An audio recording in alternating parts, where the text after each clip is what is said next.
आज का हमारा अध्याय है मिठाई वाला, जो आपकी हिंदी की पाठ्य पुस्तक वसंत भाग 2 का 5वां अध्याय है।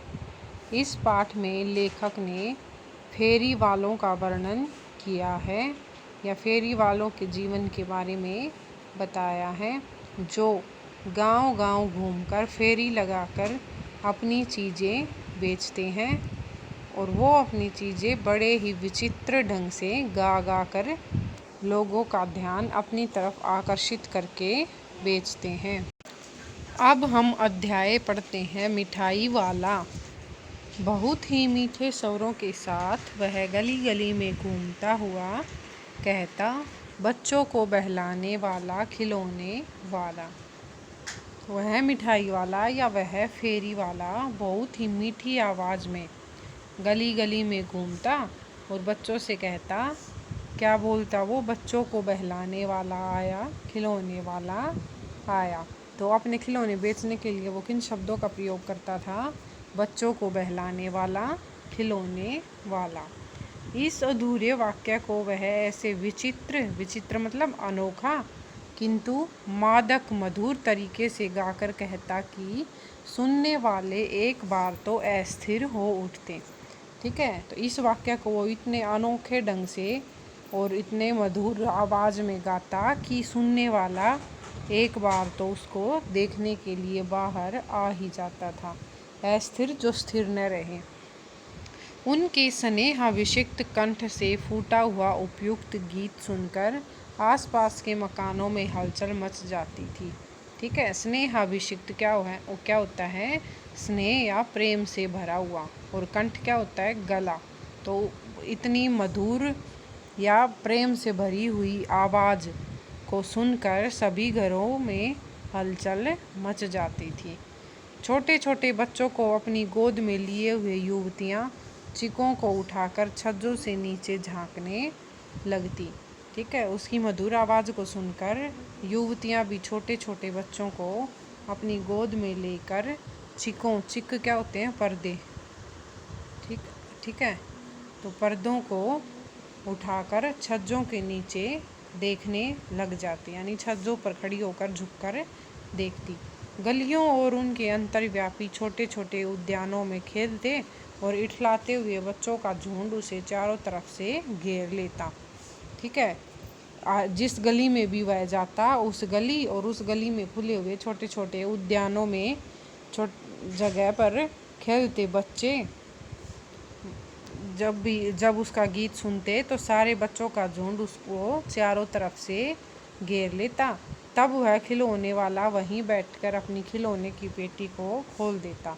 ठीक है, जब बच्चों का झुंड उसे घेर लेता था तो खिलौने वाला अपनी पेटी को वहीं खोल देता था। बच्चे खिलौने देखकर पुलकित हो उठते। पुलकित मतलब खुश हो उठते। बच्चे खिलौने देखकर बहुत खुश हो जाते थे। वे खिलौने का मोल भाव करने लगते और खिलौने वाले के पास आकर खिलौनों की कीमत पूछने लग जाते। पूछते, इच का दाम क्या है? ओल इच का। तो इचका का मतलब क्या है यहाँ पर? इसका।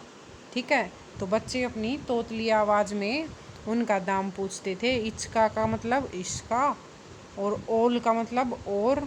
ठीक है, कि इसका ये कितने पैसे की है और ये कितने पैसे की है। ठीक है, वह खिलौने वाला बच्चों को देखता और उनकी नन्ही नन्ही उंगलियों से पैसे ले लेता और बच्चों को उनकी इच्छा अनुसार उन्हें खिलौने दे देता था। ठीक है, खिलौने वाले को भी वो बच्चे बहुत अच्छे लगते थे। वो उनको देखता और उनके छोटे छोटे हाथों से पैसे लेकर और बच्चों के मनपसंद खिलौने उन बच्चों को दे देता था। खिलौने लेकर बच्चे उछलने कूदने लगते और तब फिर खिलौने वाला उसी तरह गाकर बच्चों को बहलाने वाला, खिलौने वाला।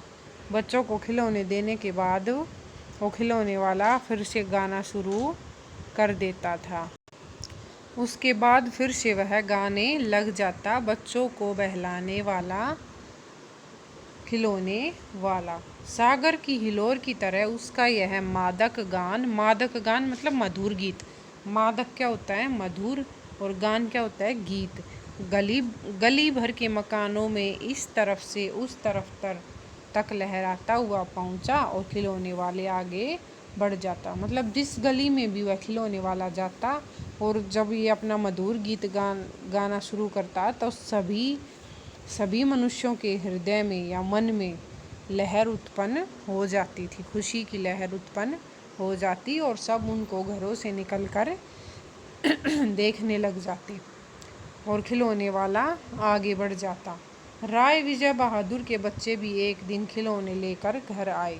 ठीक है, एक कोई व्यक्ति था राय बहादुर, तो उसके बच्चे भी एक दिन खिलौने लेकर आए। उनके 2 बच्चे थे, चुन्नू और मुन्नू। उनके बच्चों का क्या नाम था? चुन्नू और मुन्नू। चुन्नू जब अपने खिलौने ले आया तो बोला, मेला घोड़ा कैसा सुंदर ले, मतलब कि मेरा घोड़ा कितना सुंदर है। ठीक है, मेरा घोड़ा मतलब घोड़ा, और कैसा कैसा, सुंदर का मतलब सुंदर, कि मेरा घोड़ा कितना सुंदर है। ठीक है, वो अपनी तोतली आवाज़ में बोलकर बता रहा था। मुन्नू बोला, और देखो मेरा भी कितना सुंदर है। ठीक है, मुन्नू ने कहा कि देखो मेरा भी कितना सुंदर है। दोनों अपने हाथी घोड़े लेकर पूरे घर में उछलने लगे। दोनों वो खिलौने लेकर पूरे घर में उछलने कूदने लगे, यानी खुशी से खेल रहे थे। इन बच्चों की माँ रोहिणी कुछ देर तक खड़े खड़े उनका खेल देखती रही। उन बच्चों की माँ का क्या नाम था? रोहिणी। और वो कुछ देर तो खड़े होकर बच्चों का खेल देखती रही। अंत में आखिर में दोनों बच्चों को बुलाकर माँ ने पूछा, उन दोनों को बुलाकर रोहिणी ने पूछा, अरे ओ चुन्नू मुन्नू, ये खिलौने तुमने कितने में लिए हैं? ये खिलौने तुम दोनों ने कितने में खरीदे, कितने पैसों में खरीदे हैं? मुन्नू बोला, 2 पैसे में। मुन्नू ने क्या कहा? 2 पैसे में खरीदे हैं और खिलौने वाला हमें देकर चला गया है। रोहिणी सोचने लगी, इतने सस्ते में कैसे दे गया, ये तो वही जाने। रोहिणी उनके दाम पूछकर सोचने लगी कि इतने सस्ते में कैसे दे गया वो।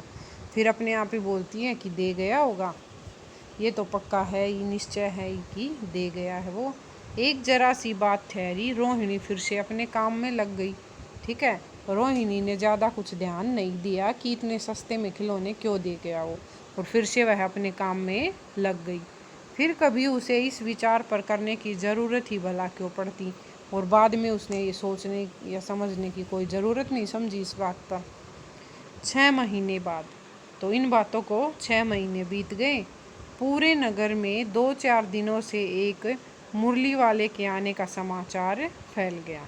ठीक है, तो 6 महीने बाद पूरे नगर में क्या समाचार फैल गया कि एक मुरली वाला मुरली बेच रहा है।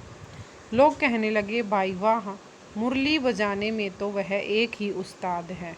ठीक है, लोग उसकी मुरली की तान सुनकर कहने लगे कि मुरली बजाने में तो यह बिल्कुल उस्ताद है। उस्ताद मतलब किसी चीज़ में निपुण होना। ठीक है, अच्छा होना उस चीज़ में। मुरली बजाकर गाना गाकर वह मुरली बेचता भी है, सो भी 2-2 पैसे में। मतलब मुरली बजा रहा है, गाना गा रहा है और 2-2 पैसे में इतनी सस्ती मुरलियाँ बेच रहा है।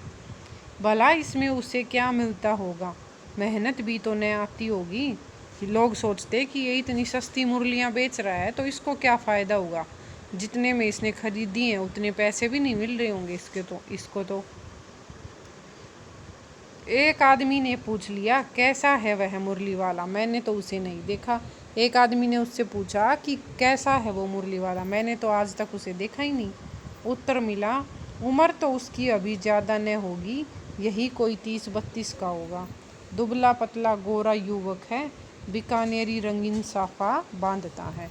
तो उसने क्या जवाब दिया कि 30-32 साल का कोई व्यक्ति है, ज़्यादा उम्र भी नहीं है, दुबला पतला है, गोरा रंग है और बीकानेरी रंगीन साफा। साफा क्या होता है? जो सिर पे बांधते हैं उसको साफा बोलते हैं। तो बीकानेरी रंगीन साफा बांध रखा है। वही तो नहीं जो पहले खिलौने बेचा करता था। क्या वह पहले खिलौने बेचता था? तो उसने कहा कि दोबारा वही व्यक्ति तो नहीं आ गया जो पहले खिलौने बेचता था। तो जो व्यक्ति उसको बता रहा था वो बोला, क्या पहले वह खिलौने बेचता था? हाँ, जो रंग ढंग तुमने बतलाया उसी प्रकार का वह भी था। मतलब जैसा तुमने उसके बारे में बताया ना कि 30-32 साल का, गोरा, लंबा, दुबला पतला है, तो ऐसा ही वह खिलौने वाला भी था। तो शायद वही होगा, पर भाई है वह एक उस्ताद। तो उसने कहा कि शायद हो सकता है वह हो, लेकिन है वो उस्ताद, मतलब मुरली बजाने में बहुत निपुण है। प्रतिदिन इसी तरह उस मुरली वाले की चर्चा होती। तो हर रोज़ नगर में उस मुरली वाले के बारे में बातें होती कि कितनी अच्छी मुरली बजाता है और कितनी सस्ती मुरलियाँ बेच रहा है। रोज़ाना नगर की प्रत्येक गली में उसका मादक मृदुल स्वर सुनाई पड़ता। हर रोज़ हर गली में उसका मादक मृदुल कोमल स्वर, मधुर और कोमल गीत सुनाई देता। बच्चों को बहलाने वाला मुरलिया वाला, कि बच्चों को बहलाने वाला आया और मुरली वाला आया। पहले क्या बोलता था वो? बच्चों को बहलाने वाला, खिलौने वाला। ठीक है। रोहिणी ने भी उस मुरली वाले का यह स्वर सुना। रोहिणी वाले ने भी उसका गीत सुना।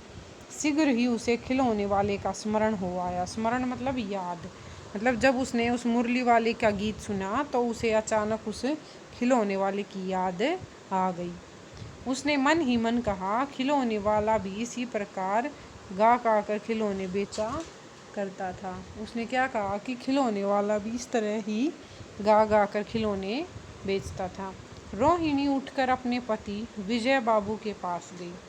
रोहिणी अपने पति के पास गई, जिसका क्या नाम था? विजय बाबू। जरा उस मुरली वाले को बुलाओ। तो उसने कहा कि आप उस मुरली वाले को बुलाना, अपने चुन्नू मुन्नू के लिए ले लूँ। ठीक है, मुझे चुन्नू मुन्नू के लिए मुरलियाँ खरीदनी हैं।